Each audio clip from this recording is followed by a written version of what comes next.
Now, the second of these phases, the Orthodox phase, really requires us to take a broader transnational view and take into account the influence of the Soviet Union fresh out of the success of the Russian Revolution, but of course still beleaguered and threatened by the civil war that immediately follows the Russian Revolution. So there is nothing to suggest that the Soviet Union or communist Russia will survive at this point. It is still fighting an existential battle against not just against the White Russians, meaning those still loyal to the dead Tsar, but to the empire, but also a configuration of foreign powers that do not want to see something like a communist Russia, Soviet Union take shape. And so one of the strategies of the early, very young Soviet Union, in order to bolster its position in politically, is to attempt to export communism and this political mode to other countries. And so through this organization, the Comintern, known as the Comintern, the Communist International, in essence, there are different sort of bureau chiefs, more or less, and different regional specialists within this broader umbrella of the Comintern, and it's going to be their job to help first identify potential groups in, let's say, in China or in Japan or in Mexico or elsewhere, who might form the nucleus of a new Chinese Communist Party, Japanese Communist Party, Mexican Communist Party, and then if contact can be made and if there is interest, to actually reach out to and perhaps go directly and help those organizations transform from more or less a glorified reading club into something that is a formalized political party. So the way I often think about this is, if someone wants to start a nonprofit organization, let's say you have a club and you want to start a formal nonprofit organization, well, there are certain things you need to have, and there are certain legal, certain positions you need to have. There are certain structures you need to have. There are certain workflows you need to have. And in the case of trying to organize a Marxist-Leninist party, there are certain structures that any would-be Communist Party, as sponsored by the Comintern, needs to have. So again, back to the model of the nonprofit, you've got to have a president, a treasurer, a secretary. Two of those people can be the same, but one can't. They have to, this is the election cycle. You have to submit these documents with the government. You have to pay taxes at this time. There's formal things you need to do to go from being this club to being this formal entity. And that's what figures like Voitinsky and the Maring and these others dispatched by the Communist International do vis-a-vis these early interested parties in China in socialism. Well, one thing that happens out of this is that all of this bewildering variety of socialisms is largely ejected from the ecology, and what is left over is a more orthodox Bolshevik and sort of Moscow patterned view of a socialist party. So some people have to kind of convert their thinking from forms of anarcho-syndicalism or whatever it might be, social democrats and so forth, into a Leninist model, or they're simply not invited to the party anymore, and they have to find the door and not let it hit them on the way out. So this will move into an Orthodox phase that will, in essence, try to reduplicate some of what communist parties in Western Europe and in Russia have either learned through their experience or believe because of their particular theoretical models. So some of these that will be key is a focus on urban industrial areas. Like a very common and deep-seated idea within Marxism-Leninism is that the potential vanguard of revolution are not farmers and not sort of non-literate country bumpkins, as many of them would have called them at the time, but rather workers in industrial factories who are facing these harsh conditions, who have this, who are part of a kind of nascent community that may not realize its connections with each other, but it's there. There's sort of a population density and these sorts of. So it's very ripe. The idea is the conditions are ripe for consciousness-raising agitation and political organization, as compared to farmers who are superstitious, who are X, Y, and Z. The other key element here is this thing, which I alluded to before, the United Front.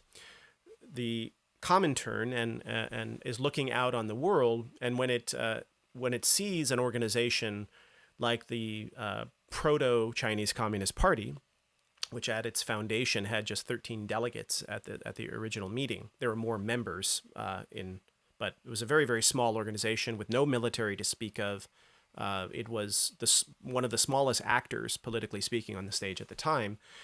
Moscow is looking out on this and saying, well, this organization doesn't have a snowball's chance in hell of, for example, taking control of Beijing and simultaneously fighting an anti-colonial, anti-imperial war against all of these European powers and Japan that are making deeper and deeper inroads. So the only logical and pragmatic solution is for them to pair up with another political organization that does have at least the promise of such military capacity, and this is the Nationalists, which will be under Sun Yat-sen still, and then after Sun's death, 1925, we'll turn to Chiang Kai-shek.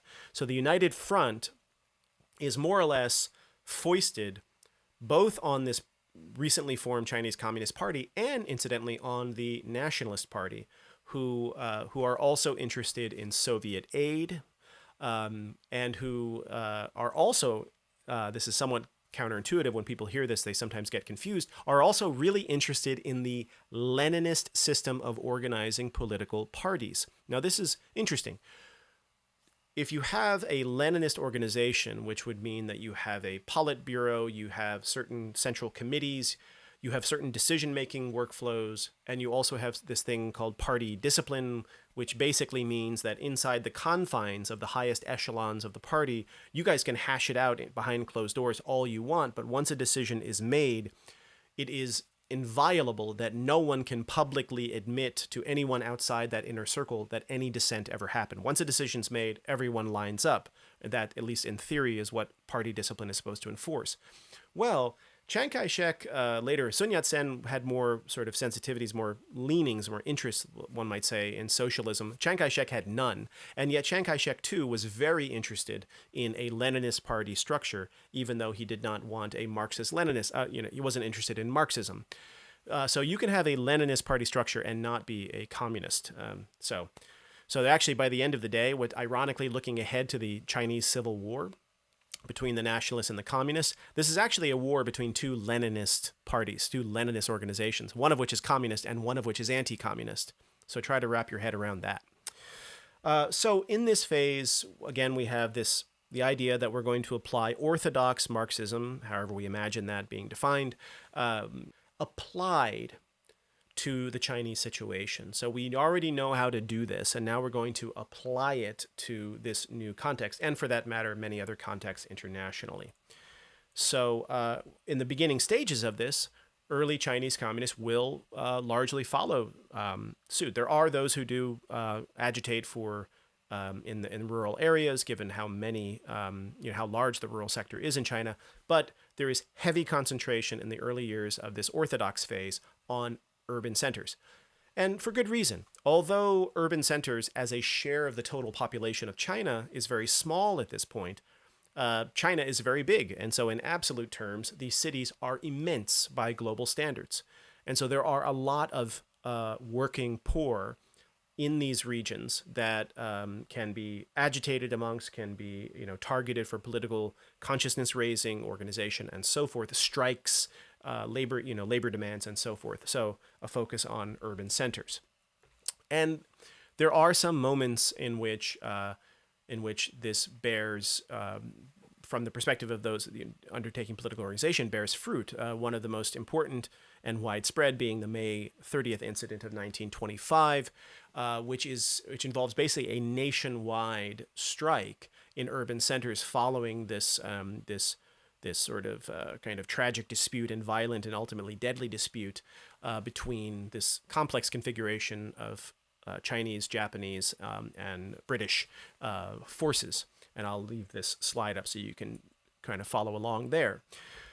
At the same time, we have to remember that this is still the Warlord Period. There is no regime that can legitimately lay claim to being in control of the country. And there are many of these warlords are deeply concerned about communism taking root in their territory. So you do have certain warlords who are avowedly anti-communist, but because you also have this sort of disorganization, the question is, which one of these regional power holders will reunite the country? The baseline assumption is that probably you could say safely that China will be reunited. At least the international community seems to think so, and a great many of these regional leaders seem to think so. The question is which one is going to do it. And so, in a certain sense, the nationalists under Chiang Kai-shek, who in this map is that ugly purple color in the base there, in a certain sense, they were just yet another warlord region. There's nothing particularly special about the nationalists. We shouldn't put them on a pedestal in any way. And ironically, very few people thought that they were going to be the ones to reunify the country. Many people thought that it was going to be figures like Feng Yuxiang or Wu Peifu. Very few people thought that it was going to be the nationalists. And so it's interesting that, in fact, the Soviets were banking on the nationalists in order to be, through this united front, the force that would militarily unify the country and have the greatest chance of expelling or fighting successfully against imperial, colonial, European and Japanese forces, Euro-American and Japanese forces. And so in a certain sense, the Soviet Union was the biggest, earliest foreign backer or proponent of the Chinese nationalists. Again, the ironies of history.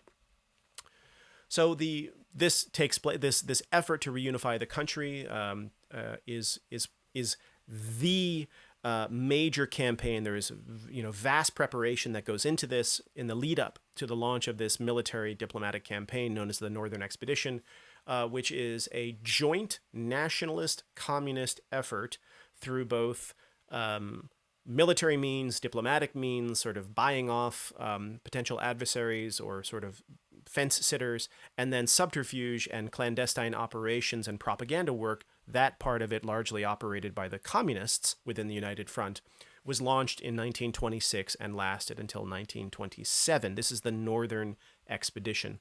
And launching from its base in the south, in Guangzhou, the nationalists and the communists move northward through the eastern part of the country, either engaging in pitched battle and very bloody conflicts with opposing warlord forces, or, as we'll see in a later video, co-opting potential adversaries by buying them off and promising them largely a kind of autonomy within any unified country and also a place in the government to be.